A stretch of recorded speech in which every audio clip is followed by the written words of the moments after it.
পঞ্চদশ সংশোধনী নিয়ে এত কথা হচ্ছে, কিন্তু পঞ্চদশ সংশোধনীতে আছেটা কি? পঞ্চদশ সংশোধনী নিয়ে হাইকোর্ট একটা রুল জারি করেছে, 2 মাস সময় দিয়েছে। হাইকোর্ট বলেছে যে পঞ্চদশ সংশোধনী কেন অবৈধ নয় সেটি জানতে চেয়েছে এবং 2 মাসের মধ্যে সরকার জানাবে।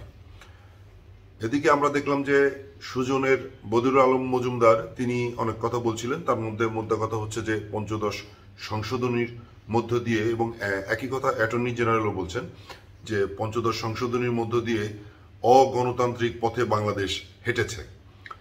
কেননা তত্ত্বাবধায়ক সরকারকে বিলুপ্ত করা হয়েছে এই সংশোধনীতে, এবং তত্ত্বাবধায়ক সরকারের আমলগুলোতে আমরা দেখেছি যে মোটামুটি যথেষ্ট ফেয়ার ইলেকশন হয়েছে। কিন্তু সরকার ক্ষমতায় থাকতে যে নির্বাচনগুলো হয়েছে সেগুলি আসলে ফেয়ার হয়নি। কেননা এটা বলার অপেক্ষা রাখে না, সরকার নিয়ন্ত্রিত নির্বাচন কমিশন, সরকার নিয়ন্ত্রিত প্রশাসন, যে সরকারের অধীনে ইলেকশন হয়েছে সেই সরকারই জিতেছে। আর ইলেকশনগুলো কেমন হয়েছে সেটা তো বলার অপেক্ষা রাখে না, সেটা সবাই আমরা দেখেছি। মানুষ আসলে ভোটাধিকার পায়নি, এবং সেটাই বলছিলেন সবাই যে এই পঞ্চদশ সংশোধনীর মধ্য দিয়ে মানুষ ভোটাধিকার হারিয়েছে।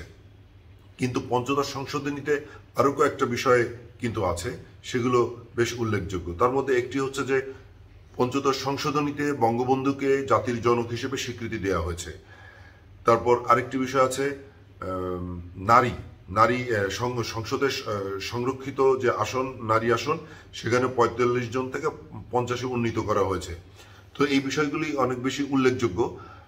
এখন পঞ্চদশ সংশোধনী যদি বাতিল হয় তাহলে কি পুরোটাই বাতিল হবে কিনা সেটি একটি বিষয় অনেকে প্রশ্ন করছেন, নাকি শুধু তত্ত্বাবধায়কের বিষয়টা কি মানে তত্ত্বাবধায়ক সরকার যে বিলুপ্ত করা হয়েছে সেই আইনটাকে বাতিল করা হবে, নাকি পুরো পঞ্চদশ সংশোধনী পুরোটাই বাতিল করা হবে, এরকমই একটি আলোচনা চলছে। তবে যেহেতু পঞ্চদশ সংশোধনী নিয়েই পুরো রিটটা হয়েছে, সেহেতু মনে হচ্ছে বা ধারণা করা হচ্ছে যে এই পঞ্চদশ সংশোধনী পুরোটাই হয়তোবা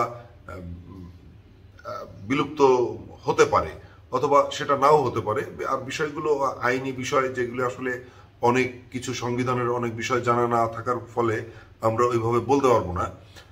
এখন দেখা যাক যে কি হয় সামনে।